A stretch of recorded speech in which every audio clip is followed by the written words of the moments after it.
Unity to be meaningful, it has to be creative. Not the unity of Jonah in the way, but the unity of the holy matrimony. The first can only lead to defecation, the second to procreation. So what is this problem of Nigeria summarized? Chinua Achebe says it is a problem of leadership. But I want to add also, it is also the problem of followership. Even you as head of your family, if your children and wife don't hold you accountable, you will become a dictator in your home. But Nigerians are the only creatures I have seen, I have read widely, I have traveled. Nigerians are the only creatures on earth. You will continue to pursue them. They will be running. Then you pursue them to a roadblock or to a cul-de-sac in a place they can no longer run through. Rather than turn back to attack the aggressor, the average Nigerian would rather break down the barrier in his front to still run. Whereas even a goat, when you push it to the wall, it will turn around and bite. Then you will know that a goat can bite. So we have so many challenges that all of you know, all of us, nobody is immune to them, even those in power who now build houses whose fences are taller than the walls of Kirikiri prison. If things are all right, why do we have to go in bulletproof vehicles and live in houses with fences taller than Kirikiri prison? We are imprisonment. We made Nigeria a big prison yard. That's what we have done for ourselves. So both the commoners and the aristocrats, nobody can sleep. Because Peking, where he say Mama no go sleep, he too no go sleep. That's what we have done for ourselves. And I warn, let me again warn here today so that all will hear me loud and clear. Let us not always say it is their problem. Maybe Boko Haram attacks in the northeast, and I've been sounding this warning for about 10 years. They say, oh, is it their problem? Oh, is it really? It has spread to northwest, not only to northeast. Many swaths of land have been taken over by bandits in Niger State. They have created fiefdoms, some of them putting flags down, collecting taxes, giving identity cards. It has spread to Edo State now, to the entire southeast. If my warnings had been heeded, which I now want to repeat, I think we will be in a better place. Particularly when you read my history, when I was kidnapped for 21 gruesome days, between August 23, 2013 and September 12, 2013. When I came out, I called on the government to declare 7 states of emergency. It's here on Google.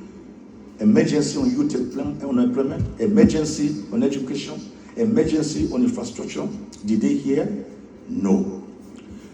The over 600 recommendations of the 2014 National Conference, have they implemented one? No. A conference attended by all Nigerians from all strata of life. 492 of us.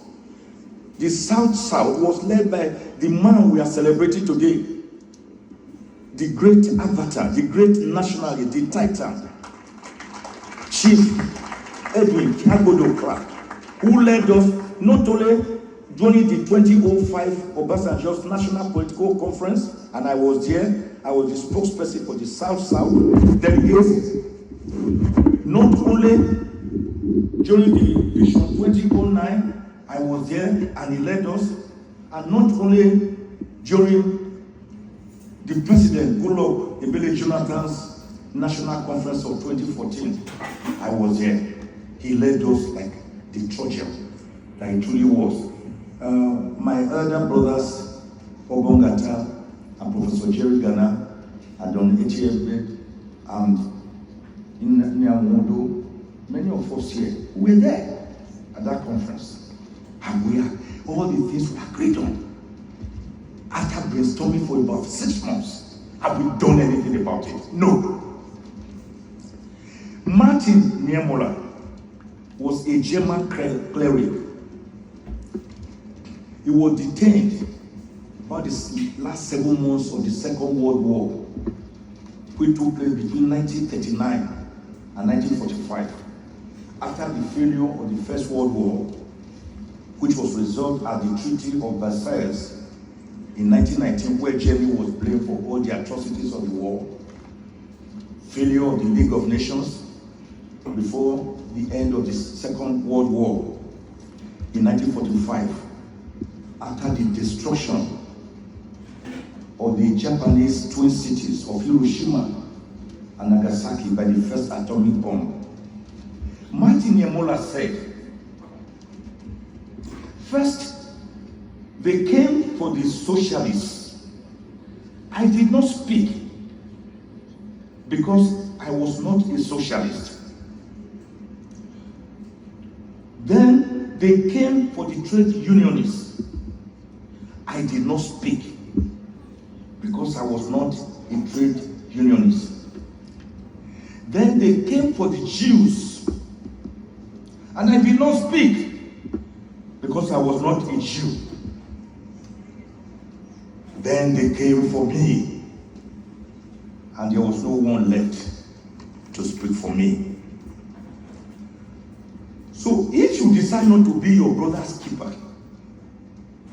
then very soon you may find yourself in a situation where you also do not have a keeper of a brother. A blow to one should be a blow to all. So we have all this political insecurity, where political power is now in the hands of a few Nigerians. It has been like that for quite some time. I call them state captors. State captors. They determine the fate of Nigeria like a yo-yo.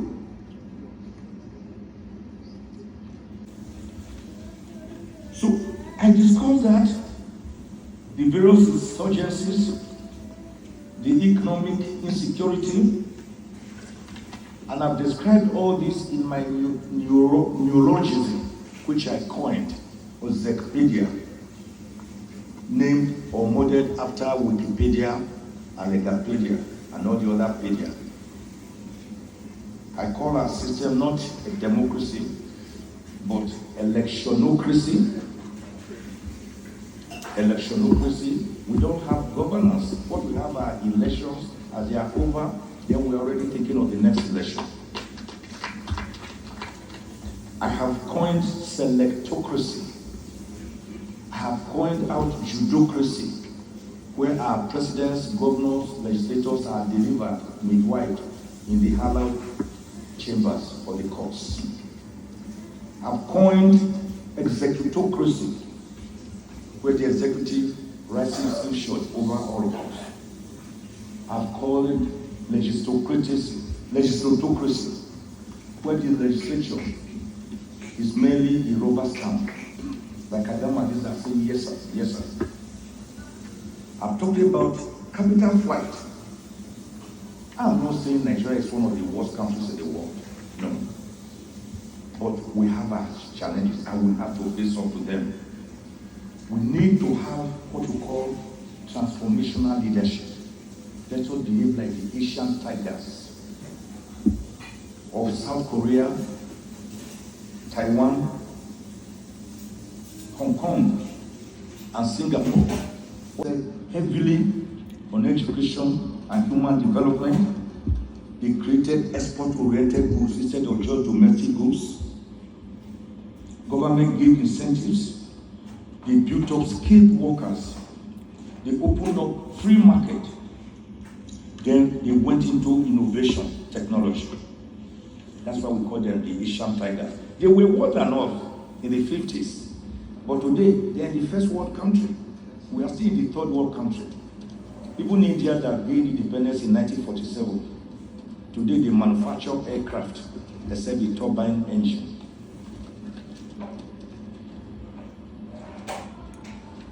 So, in building the system, therefore, this collapsed educational system, collapsed health system, I'm talking about the need for a brand new constitution. My solutions now, not just damage assessment as a roundup. We must promote transformational leadership, adopt technology in governance, implement structural and sectoral reforms, advance currency and market reforms, invest in human capital, encourage cultural and moral ethos. Not in Nigeria that we are seeing now, where people of questionable characters are giving doctorate degrees, national honors. In the churches, they are made to sit in front row, at the front pews. At the mosque, they are made to sit at the mass, front mass. We need moral rearmament, moral reorientation. We need to strengthen anti-corruption measures,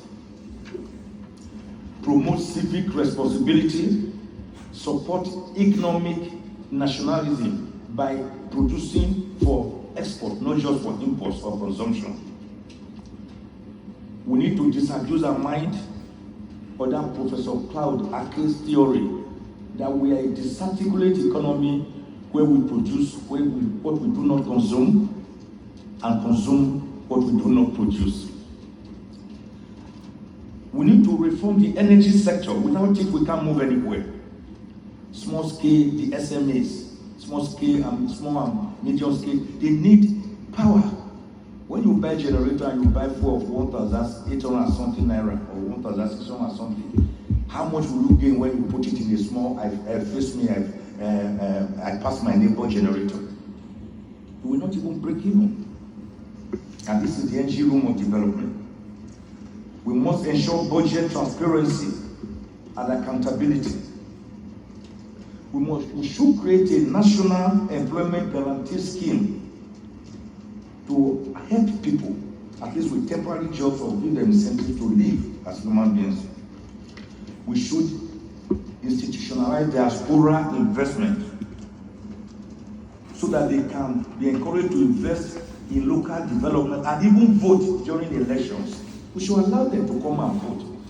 Why do we get billions from them every year without allowing them to have a voice in our country? My final exercise. When we do all this, and then we go to General Gowon to say, sir, use your platform, pray Nigeria, for God to bless us, and then by the grace of God, we will move forward as a country. God bless Nigeria.